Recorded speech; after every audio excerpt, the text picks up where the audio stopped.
Did you vacillate between feeling blissful about feeding your baby, but also being filled with doubt that perhaps you weren't producing enough for your baby? And maybe this doubt didn't come from looking at your baby, but rather from trying to pump and seeing that no milk was coming into the bottles. And then you thought, well, if I can't get milk into these bottles, then maybe my baby isn't getting milk. My guest today had this experience, particularly with her first, and then she did something about it, which you will hear about on Thursday. So I cannot wait for you to hear both her personal stories and then the innovation that she came up with as a result, which you'll have to wait for. So enjoy this beautiful story with my guest, Eva. When I began breastfeeding, I was blindsided by how difficult it was. Having known only a handful of people who had ever done it and only seeing it up close a couple of times, I had a huge learning curve. Since then, I've become a doula, a childbirth educator, and an internationally board-certified lactation consultant, or an IBCLC. I'm your host, Lo Nigrosh, and I welcome you to the Milk Making Minutes, where we explore the systemic, medical, and cultural barriers that make feeding our babies so difficult, so that you know your baby feeding struggles are not your fault, and your triumphs really are the miracles you feel they are. So my name is Eva Nagy-Gannon. I am coming from Hungary originally. That's where I was born. And I moved to Ireland about 13 years ago. And I only was coming for 1 year to study the language, but never went back. And this is where I met my husband. He's from England, and we have two beautiful boys now. One of them was born in 2014, the other one 2019. So that's our little family here. I am the founder of the Kala manual breast pump that mimics suckling. And before that, I was working in business. So I have a master's degree in economics. And that's what I was doing up to the point of my first pregnancy, where when your life is just kind of turns upside down and it's just, everything is reshuffled. And so a career and everything just came to a stop, and it was all about the baby for a good 2 years, 2.5 years. Yeah, that's pretty much in a nutshell. That's who I am and where I am at the moment. I live in Galway, Ireland. And yeah. Well, so I want to take you back to your childhood, to your upbringing, and have you think about your exposure to baby feeding and breastfeeding before you were even thinking about parenthood yourself, and tell me what your exposure was. Did you mostly see bottle feeding? Did you know anybody who breastfed? Were you surrounded by that? What was your cultural upbringing when it came to babies? Right. So it was very little. It was a very little input and very little information that I would have been exposed to or would have seen as a child. Back in the times when I was born, the basic kind of procedure was when the baby was born, instantly they were taken into a separate room where the babies are kept in one room and the moms were kept in another room. And 3 or 4 times a day, they were kind of delivered to the moms for a quick feed, and they went back to their separate rooms, right? So it was like a very kind of distant kind of relationship that was kind of enforced institutionally. And pretty fast, moms were switching to formula feeding. After they were coming out of the hospital, obviously everybody was working 8 hours, 3 shifts. That was kind of the standard back in those days. Like, I was born in the socialist era in Hungary. So the whole system was very structuralized for everyone and very institutionalized. So pretty much after 6 months, you are in a crash. Every baby is in a crash, and mommy is back to work after a few months. So it was very distant, and there wasn't much consideration around breastfeeding whatsoever. And that was kind of the picture I was growing up with. So when I was kind of ready to have my own babies and was planning, I knew for sure that that's not what I want. I really wanted to have like a very close skin to skin contact as much as possible, exclusive breastfeeding as long as is humanly possible. So I wanted to kind of achieve quite the opposite of that, what I saw. And interesting enough, actually, when I reached the stage and I had a chat with my grandma about it, she said that back when she was a young girl, which is like a good few decades ago, the way moms were breastfeeding, then the way moms were treated when they gave birth, is that they were, for a good few months, just all their job was to lie in bed.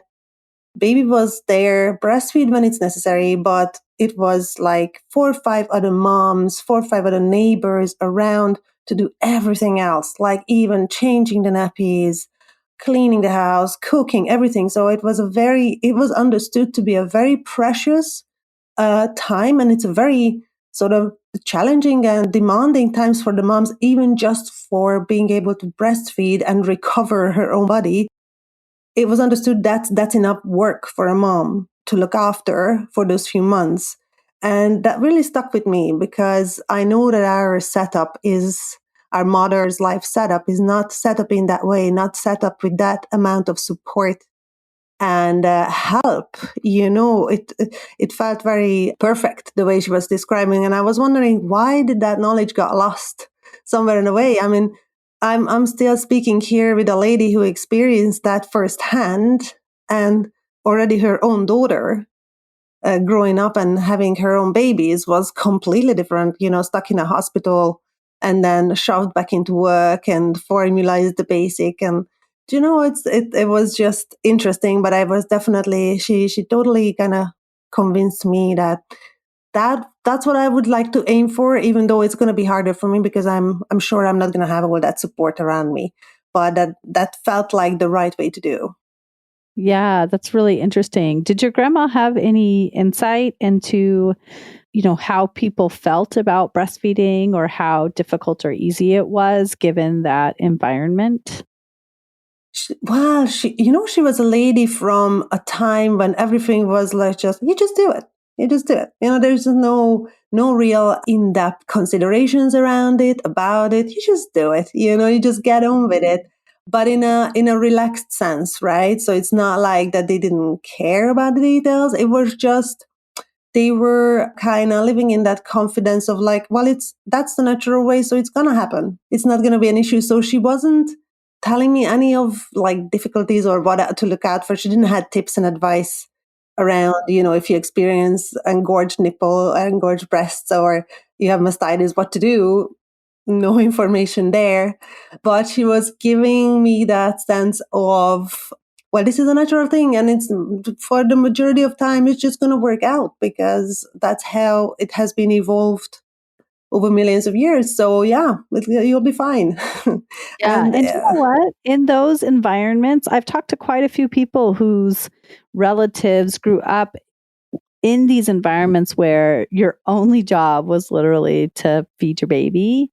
And in those environments, you reduce so many barriers to breastfeeding that I do think that the majority of people just successfully breastfed with very little difficulty because you're not adding on layer and layer and layer of stress and extra barriers.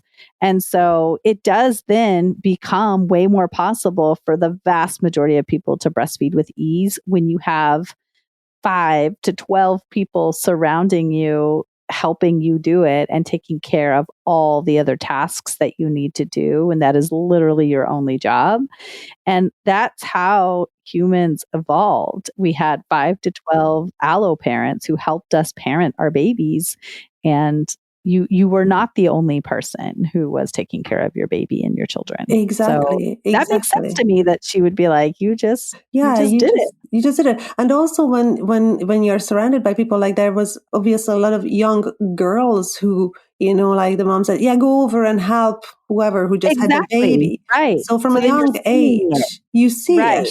And from a young age, you also see if there's any difficulties or challenges, what they do about it. And it just becomes such a natural passive knowledge in your head that it's, you're just automatically going to apply these things when the time comes for you. So that's that's the sense I got from her, that it was just so normal. It's like brushing your teeth, like you don't really think about it because it just happens because you have seen it and done it so many times. But it's Yes. just second Yes, nature. exactly. And that is how these things pass down. You didn't need IBCLCs like me because it was cultural knowledge that was shared. Exactly. Yeah.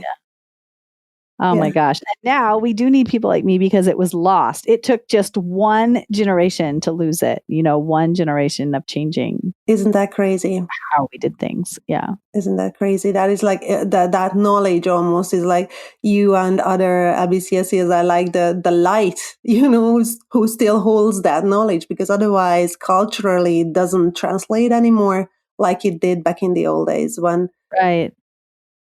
I was just talking to another IBCLC of mine, a good friend, 2 days ago, and she said she has a lot of trouble sharing information if it's not science-based, if it's not evidence-based.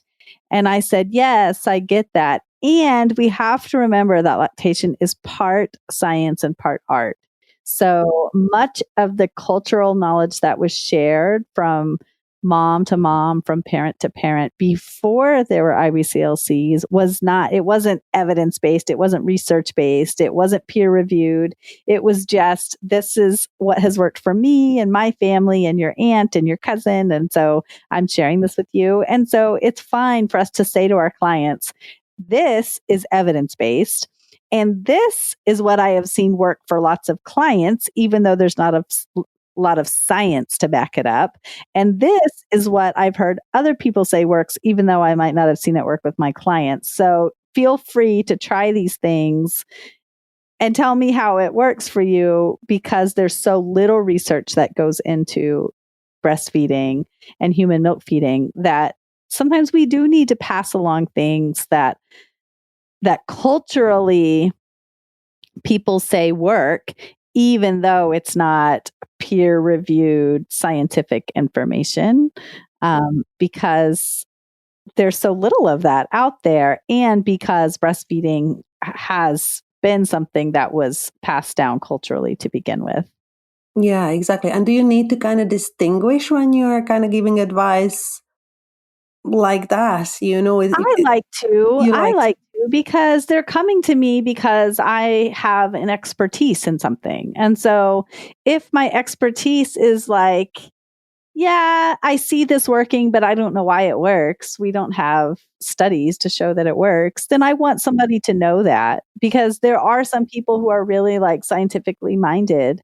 And then, there are people who are like, oh, I'll try anything. It doesn't really matter to me if there's a study to back it up. So I like people to know, because it does matter to me that we are a profession based on the clinical research. And, we're also dealing with human beings and babies in a profession where there's not a lot of research. Yeah.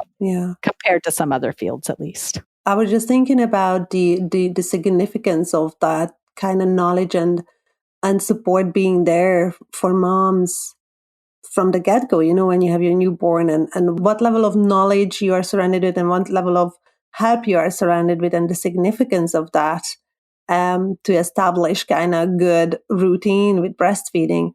And I recently saw a lady did a study in the UK about babies who were born over the weekend are finish breastfeeding way sooner than babies who were born during the week. And the only factor that is differentiating these things is that lactation consultants only work during the weekdays in the hospital in the UK. And it was just giving me the shivers of how significant that is. And, that we have that knowledge now. And I wish that there would be more done about that, like to understand and accept the fact that it's really important to have moms or lactation consultants around you in those first few days, because it just makes all the difference in how successful you're going to be. Yeah, for sure.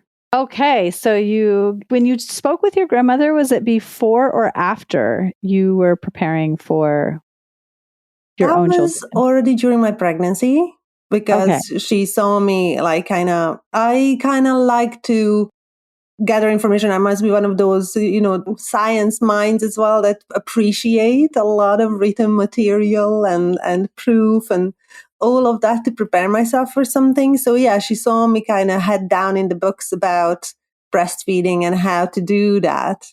And she was a little bit sort of giggling to herself, that I'm trying to get all that information from the paper as opposed to, having a real life experience. I haven't seen it around me or having chats with someone. So that's how it all came up. And yeah, like for her, it was like she wasn't even thinking about it at that time. Only just because she saw me reading a book, that's what kind of triggered the conversation. Because for her, it was such a natural thing, that it wouldn't even come to her mind that, oh yeah, we were breastfeeding when I was young. That was the thing. So yeah. Did she have any thoughts about the change and how the postpartum period is happened for her daughter? No, I didn't think so. Or at least she never mentioned that at that time. She didn't mention that. Okay. My mom, I know that my mom, she only in retrospect, obviously, because when you are in a situation, you are sort of you're the creation of the culture a little bit. So you not just don't question how things are done, but you don't even think that there's anything wrong with it. So for her, the routine, whatever was established in the hospital, seemed like the right thing to do because at that time, that was the knowledge. And everybody had to do the same thing. So it was only decades later when she was like, oh, I wish. And it's so great to see that moms are breastfeeding now and have all that contact with their little ones. And yeah, so she would have preferred, of course, in retrospect, to do it that way. So yeah. Okay. So then you're pregnant and you're preparing, head down in the books. Head down in the books, preparing, to become the perfect mom. So, and you had all these hopes to feed human milk for as long as possible. What were other things you were doing besides reading? Was there anything else that you did to kind of? To be honest with you, not for the breastfeeding. I think I left that for after, which looking back at it now, like if I would have any advice for anyone who is pregnant now, I would definitely suggest to kind of go to a few of those local breastfeeding meetings that moms and peer moms are organizing for themselves or through these networks that exist. Because it's great to have a sense. It's great to kind of just soak up a little bit of that knowledge, a little bit of that sense of ease and comfort that moms already have. I didn't pay attention to that. I was looking at through the books of like, what are the positions? How does a correct latch looks like? And all those things that are possible to write down in a book. But I would so do that now. If I would have a baby now, I would definitely go to these meetings while I'm still pregnant, to build up a bit of, also to make a few connections. So when the time comes and I have difficulty, it's not going to be like, oh, I don't know anyone. Okay, or there are those groups that I've never seen those people. So it's a bit harder to kind of make that move. But if you already have something established, that makes it a little bit easier.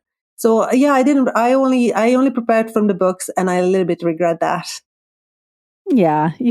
But it's like, you don't know what you don't know. Yeah, you don't know what you don't know. And it sorted itself out because obviously the first time I was running into some issues, they were there. So it was easy enough to kind of make the move there and make up connections. So like at the time in 2014, when I had my first baby, there wasn't all the big social platforms active, but I think it was mainly Facebook. So there was like Facebook groups and then local meetings of moms from that Facebook group who would kind of breastfeed and share our knowledge, which was absolutely great. It was, for me, that was the biggest help, to have other moms around who go through something similar and just give you a few tips and advices and say, oh, if you don't hold it 40 said like this, but hold it like that, a little bit different, that's already sorted out. Or, it was excellent. It was really, really helpful. I can't wait to hear more about that. But I want to back you up a little bit and have you talk about your experience. Did you give birth in a hospital? Yeah, I gave birth in a hospital here in Ireland. The way it goes is that you have midwives with you. So there's no doctor present unless there is some complication that makes it necessary, which is fantastic. I think the Irish midwives are just amazing. Very calm, very kind of woman focused. It's like it doesn't feel clinical. It feels like you're surrounded by people who are medically trained, but also they are very kind of human. You're surrounded by people as opposed to doctors and nurses. It's somehow different. So I had a very nice experience giving birth in the hospital, and it ended up being necessary as well. Like, obviously I had dreams about doing a home birth, but that I didn't go for it. I can't remember now why exactly I didn't go for it in the end. I suppose there was just like a little doubt of like what happens if something happens. To have access to hospitals straight away. That was just lit it up. This is my first baby. I just didn't want it to take that risk. I think I heard you say in one of your previous episodes, it's like when it comes to the baby, between the safe option or trying out something special, you would always go for the safe option because it's your baby. So yeah, so hospital birth, but it was great, natural birth, and they left us there, the baby on the breast, so the baby could kind of crawl up and take his first little sip of something, or at least putting my nipple into his little mouth. So it was great. And they let us stay there as a family for like an hour and a half or so before my husband had to leave. So it was a really nice, very nice experience. Yeah. And then you stay with your baby in a hospital room, obviously sharing with other moms as well. But you're constantly together with the baby. But just to give an idea of how unexperienced of a mom I was, that the nurse was coming in, I think, in a few hours after the baby was born. And I told her, like, I don't know how to change a nappy. I never changed a nappy before. And she said, oh, don't worry, I'll come back and we'll do it together. So she went, and she didn't came back until the next day. So I waited until the next day because I didn't realize that you have to change a nappy a bit more regular than that, right? So that's the level. That's the level. And we kind of took the nappy off together, and poor little thing was kind of crossed it into his own black goo. But it was fine. No. It was fine, but it just kind of shows how much stuff you cannot get from books really when you prepare. And yeah, that was the point where I started breastfeeding as well. It all went really well. Now, I must say there wasn't a great deal of help in that, right? So I think a lactation consultant came around just for like 10 minutes on the third day with a leaflet saying, breastfeeding is great. I can see that looks like a latch. That's fine. Keep on going. If you need if you have any issues, there is a local support group, and off she went. So that was kind of the level. Now that's 2014. So it might be different by now. So we went home with that level of knowledge and started with the breastfeeding journey. And it was, I must say, the first baby was stressful. So this kind of hyper attention to details kind of stayed with me. Is the latch okay? Is he eating enough? The $1 million question: does the baby drink enough milk? Does he get enough milk? And especially that my husband was very keen to feed him as well. So I was trying to use breast pumps. And when I used breast pump, nothing really came out. So another doubt set in my head that, like, if I can't see anything in the bottle, then my baby is not getting any milk, So there was this constant doubt. And I always had formula ready to go because I was so stressed about whether the baby's going to get enough or not, So there came a few evenings when me and my husband were just like, no, we need to give for real. No, we don't need to. Yes, we do. There's these moments. I know so many people listening are going to relate to this, having the can there and just looking at it and wondering, is this the moment? should I wanting to do the right thing for your baby and also knowing what supplementing can do for your supply. So knowing that it can be a bit precarious, especially those who have researched and read the books. And, some people are like, whatever, I'll do both. They start supplementing right away and they don't care. But people who really, really, really want to exclusively breastfeed, but also really, really, really care about the health of their babies, of course, that anxiety sets in. And if you have nobody there to reassure you and help you to understand, the signs that help you know that your baby is getting enough, oh my gosh, it can be so stressful. Yeah, yeah, that's exactly that mindset we were in, this kind of stressed mindset of like giving or not giving. Sometimes we did give, when you have your baby crying there, doesn't want to latch, but it might be something, other reason why he's not latching. So, and this obviously only came clear to me much later when you start meeting moms and start seeing how they are doing. And, like you need a great deal, a good chunk of reassurance to balance out the stress, right? So somebody just saying, you'll be fine. That's not enough. That's not going to cut it. That's not going to cut it. So we were this. I remember one night clearly when it was around 11 p.m. or something, baby just crying and not latching, clearly keen to eat, or at least, that little face when he's like really pushing his nose and his mouth into the breast and the nipple and trying, I'm not sure whether nothing is coming out or something else is the problem, or is he too hungry to work up, and I just bring the bottle, that sort of, that memory just stayed with me so strongly, so that was those moments. But like, that's when I started to kind of go to these meetings regularly, even if I didn't have any issues with breastfeeding. I was just like, somehow this notion that I just need to be seeing things working out for other moms and just soak up that positive or just mixed experiences as well, just to see that others are kind of on and off as well and just, tumbling their way through it. But it's all good. It's part of the whole deal. And just to see that and be relaxed about it, that was really important. So I kind of went on it like a weekly meeting to fill myself up emotionally, really. Yes, that was so important for me in my journey too. I went to one at the hospital, that an IBCLC that really supported me, held there for a long time. And finally, I had like the oldest baby. He was huge.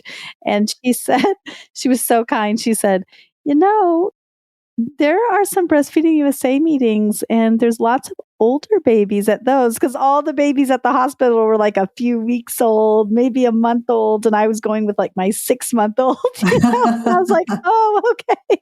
So then I found like the local, Breastfeeding USA support group, but I needed that support. Yeah, Just like you yeah. said, even if I didn't have a question, I just needed to go sit in a room with other people who understood these deep feelings I was having just about this process of trying to feed my baby. Yeah, exactly. I needed my weekly dose as well, a weekly dose.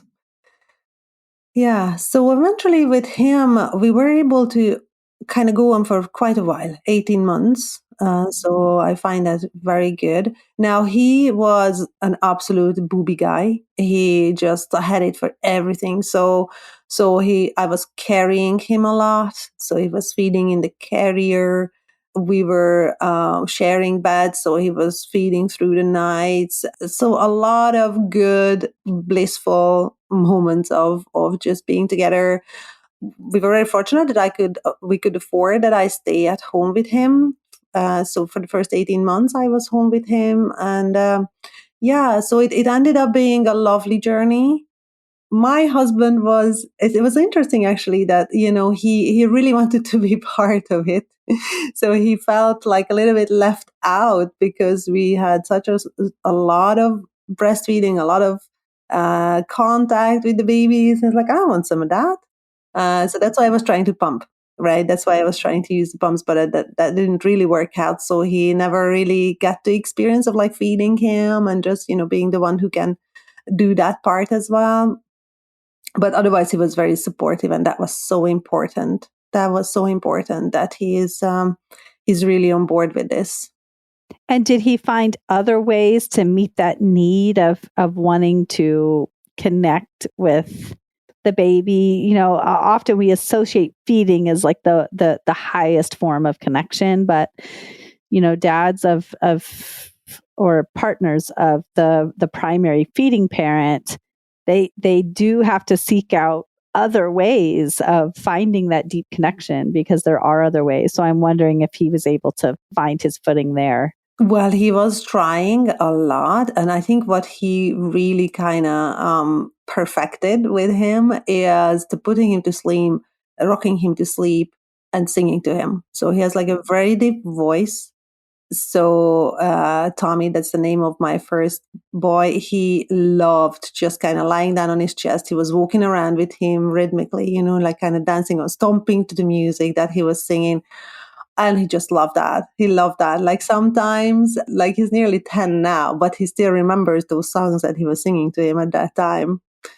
So it's very interesting. So I think that's where he found that sort of connection. Obviously, he was able to do all of the maintenance things, changing nappies, the care tasks, right? Yeah, it's feeding and changing nappy, dressing, and all of that. So that's great. But that was something that it's more kind of deeply rooted. That sort of kind of being cuddled up, singing to him and rocking him to sleep.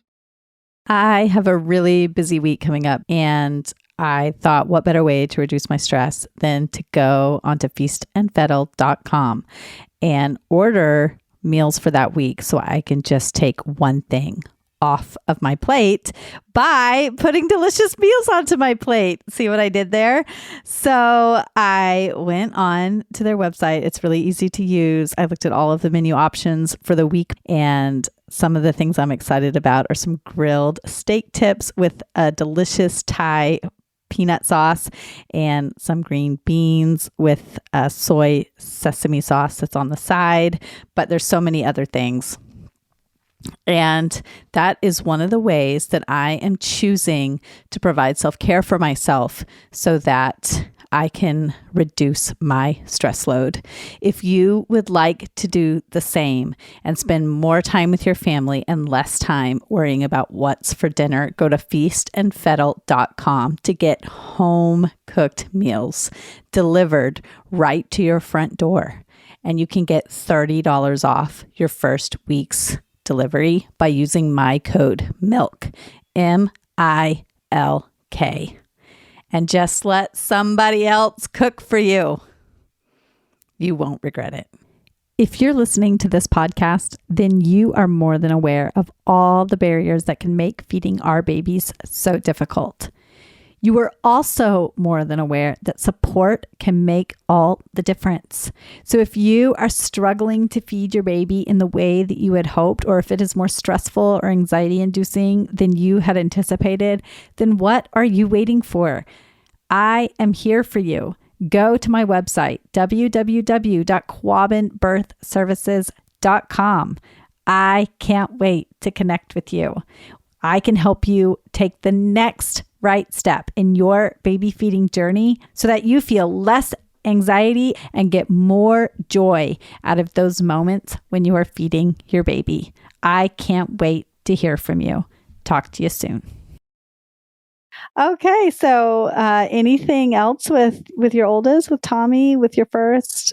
I think that was all with him. I'm trying to think of when we finished, how we finished, because with him, it was me who kind of initiated the finish by that point. So he could have gone on, obviously, the evening feeds were the most precious for him and the morning feeds. So the daytimes kind of naturally kind of stopped. That was fine. He liked his food. So that was no issues there. But like the evening cuddles and the morning cuddles were the hardest to go. But then that's where daddy was kind of stepping in really nicely again, because like putting him to sleep without just by singing to him or something. That really worked. That kind of was able to kind of replace that sense of just feeling, close to one of his parents. And then the morning, just game times take over. When you wake up and do something interesting, that can kind of, for the few moments, distract him enough that by the time he's back on the idea of, like, oh yeah, where was the breastfeeding gone again? Then by the time it's breakfast time, and then so it was kind of naturally, well, with a bit of help from us, but we stopped it there at 18 months. Okay. And did you have to do anything for breast care or to make sure that you didn't get engorged or mastitis by 18 months, or it I had was mastitis once, so I had to take antibiotics for that at that time. And then what I found really helpful, actually, they had, I think they are called La Vie. It's like a breast massager. It's like it warms up and it kind of vibrates. So when I felt like, oh, it's an engorgement coming on, or I wake up with that feeling, if I use that at the back of my breast, while Tommy was breastfeeding, the two of us like that were able to kind of overcome that problem. Mm-hmm. So yeah. And then during weaning, did you have any difficulties or? No, it was gradual enough. So yeah, that went really well. Actually, I was delighted about that there was no any issues there. Okay. So is there a 5-year difference between your 5-year first? difference, yeah. Okay. With the boys, we wanted less, but well, clearly that's not our decision. They decide Yeah. to come. So Uh-huh. we were like literally nearly the point of saying like, oh, well, it's not going to happen. So we have to sort of kind of get comfortable with the idea that we will only have one. Then I got pregnant. Mm-hmm. So we were delighted because then, we were able to have the second one. And it was at a time when I already was working on my project a year. So I was 1 year in my project at the university here in Galway when I got pregnant with the second one. So while I was doing this 2-year research and development project, I took a half-year maternity leave as well with the second one. So Okay. Okay. And did you prepare any differently for the second, or did you feel like your first time breastfeeding kind of was the preparation for the second? I think the first time breastfeeding was the preparation for it, really. So by the time we were at like, the 1 year mark or something with Tommy, I felt like, oh yeah, I got this under the belt. I've seen most of the things that I can come across with. I grew out of the idea that just because I don't see any milk in the bottle, Tommy doesn't get enough. Like clearly he was developing so well that so I Mhm. was able to overcome that as well. So yeah, that's I think I went into the second pregnancy and the second breastfeeding journey with a great deal of confidence about it. And as you know, my research project was related to that as well. So I picked up additional knowledge through the project itself. So I was very enthusiastic actually to get back to breastfeeding when the time came. Yeah, and how'd it go? It went really well, very easy. He was just a very easy baby with a very super laid back. So he never kind of complained about anything really. If there's not enough milk, yeah, it's okay. If it's too much, yeah, that's okay. So it was like a very easy baby. Like he was 10 days late. So he has a sense of just being super chill about things anyway. So, and because he was 10 days late, he was kind of a little bit more developed, right? So like 10 days matter, I think, those additional 10 days. So he was coming out a little bit more mature baby that you would get normally. Yeah. So I don't remember having any issues with him. The main issue with him was that he was finished way sooner than I thought he would, right? We stopped eventually at 11 months, so not even a full year. And I think he was telling me already from 9 months onwards that he's done with this.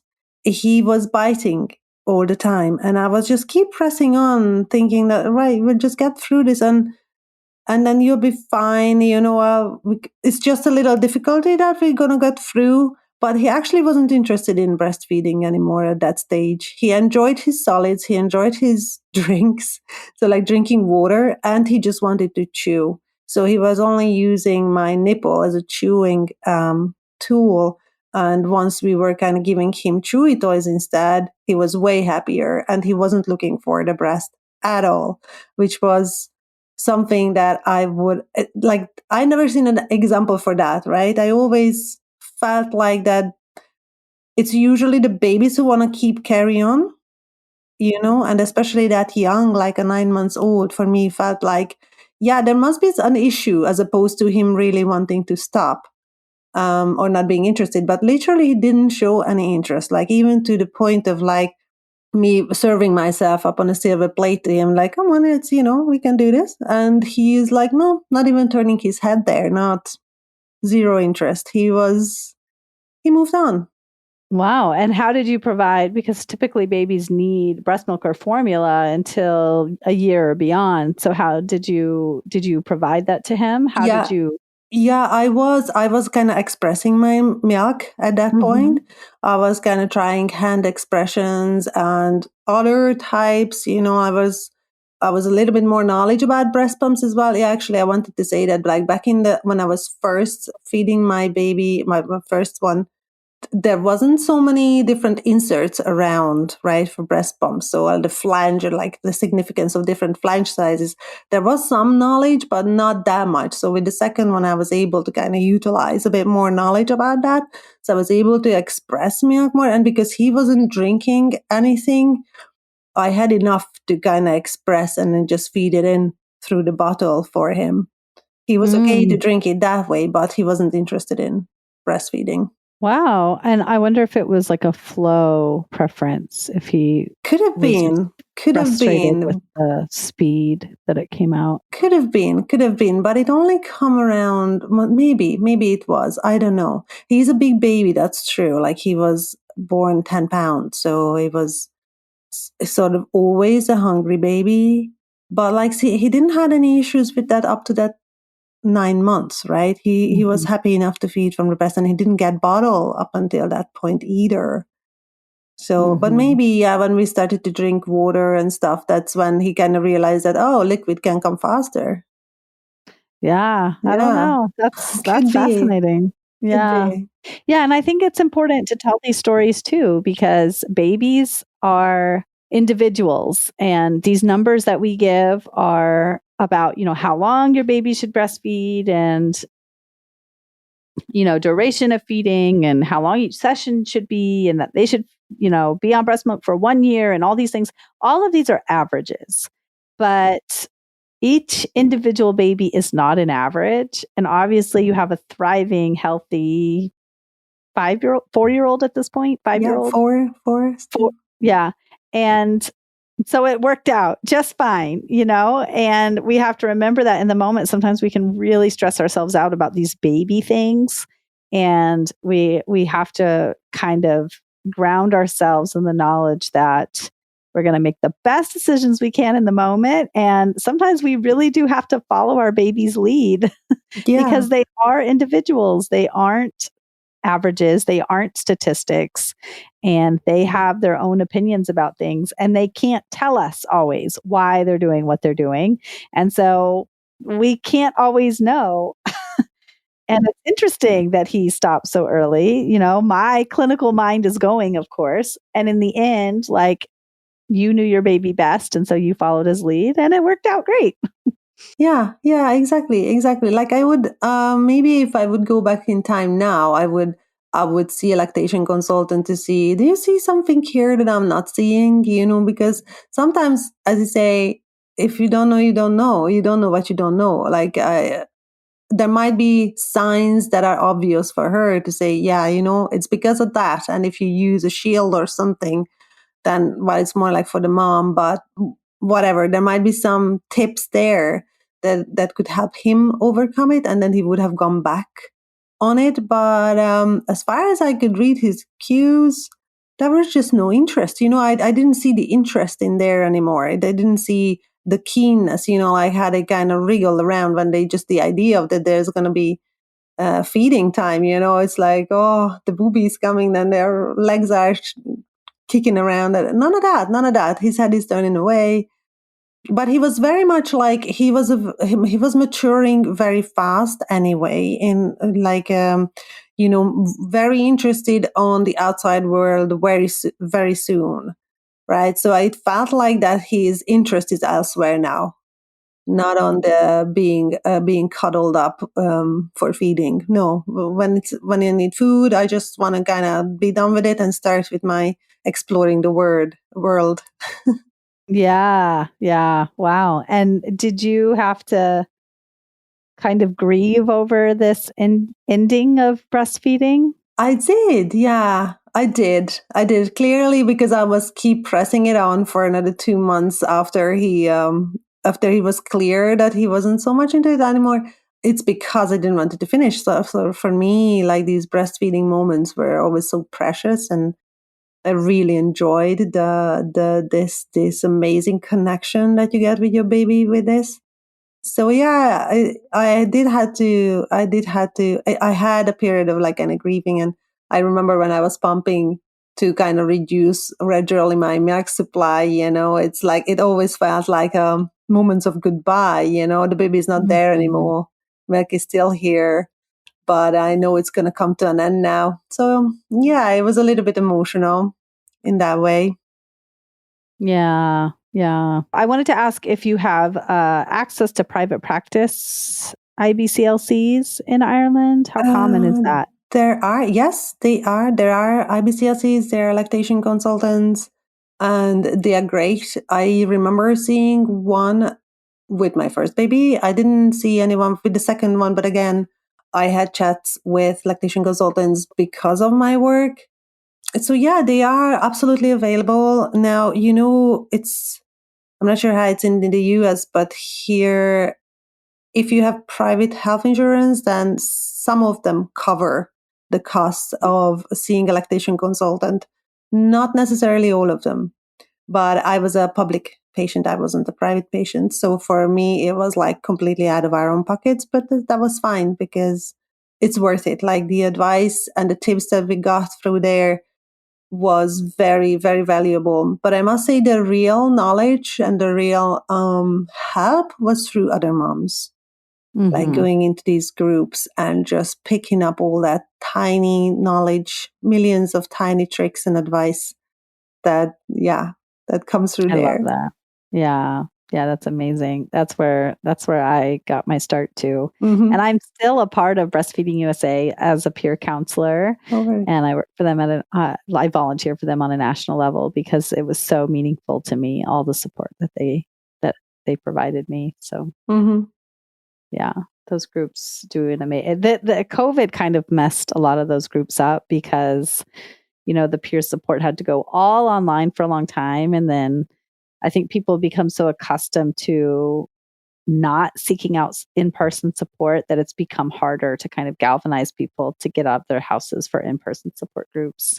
Yeah, yeah. I remember our public health nurse saying it at that time because COVID was kind of the same time when my little one, the second one was small, that they see a big drop in breastfeeding rates because of not being able to do this. Like here, the healthcare, the public healthcare nurse here in Galway. I don't know if it's true in other counties, but here in Galway, they organize like a weekly meeting for Mm. newborns.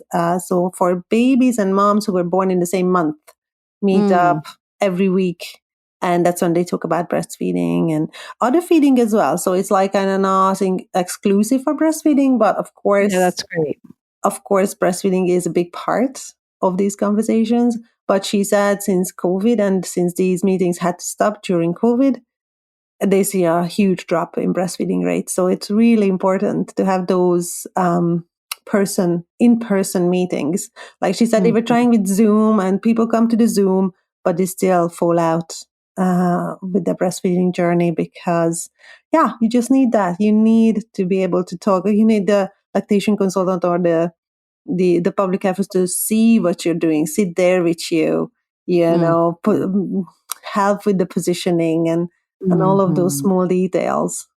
you've mentioned your research and development project a couple of times in talking about your work, and I'm going to have you back on to talk all about that. So I'm not going to ask specifically about it now. So as we wrap up about your personal story, is there anything else that you want to share? Well, I think the only thing that I was thinking to share here is like for moms who are still expecting their babies to check out breastfeeding groups during their pregnancy to soak up that confidence and just ease that the other moms already kind of figured out for themselves with breastfeeding. I think that could really help at the moments when you have doubt setting in and you're just home alone with your newborn baby. So I would, that was the only thing I was thinking I will mention, because I think that would be really helpful. Yes. Is there a specific group that you went to, that a specific network? It was just, at that time, it was just organizing itself through Facebook. So it wasn't like in the US, I have seen that there's a lot of a lot of great kind of networks that exist. Like you mentioned, the Breastfeeding USA and other sort of, I know there's one in New Mexico that is super active, the New Mexico Breastfeeding Task Force. They have like very regular meetings with local moms. And so I'm pretty sure you can kind of figure out for your own local group. So find a local group as opposed to finding a bigger, more distant sort of support, but just like the local moms. I think that's just so valuable. Yeah. And even if it's not breastfeeding specific, even if it's the library play group or the moms club, even if they have older toddlers or kids, they will welcome you in, and you need that social support. So, and they'll be able to answer your questions about breastfeeding because they've been there and gone through it. So exactly. Yeah. Awesome. Okay. Well, thank you so much for coming on to share your stories. And it's so meaningful to have somebody share a story that really highlights how critical getting out of your comfort zone. It can be hard to go meet strangers who you're just seeking out for this one support. But once you do, it can be so critical to success. And a lot of the research shows that can be the thing that keeps people going or not. So thank you so much for sharing that. Well, it was my pleasure. Thank you so much for having me. I know so many people can relate to this experience of being filled with doubt, either because somebody has said something to us, because the growth chart isn't what a provider wants it to be, or because our pumping journey doesn't align with our direct body feeding journey. And this is really very sad, because if we could learn to tune all of that out and just learn to look at our babies, many of us would have way less doubt. Now, I know that sometimes that really isn't possible. Many of us have to return to work, and we have to rely on breast pumps to be able to feed our babies, which is why I am so excited for you to tune in to Thursday's episode to hear what Eva did with all of her frustrations when it came to pumping. So come back on Thursday to hear all about those innovations. If you would like to discuss all the doubts that creep in and the various places they come from, because this is definitely a barrier to human milk feeding, then join my Milk Making Minutes community group on Facebook. This is where we talk about these sorts of things. And if one of the ways that your human milk feeding journey is impacted is because you cannot find the time to both pump and feed your family, then go to feastandfettle.com, where you can get $30 off your first week's delivery by using my code MILK, MILK, to get delicious food delivered right to your front door on your busiest of weeks. Thanks. Bye.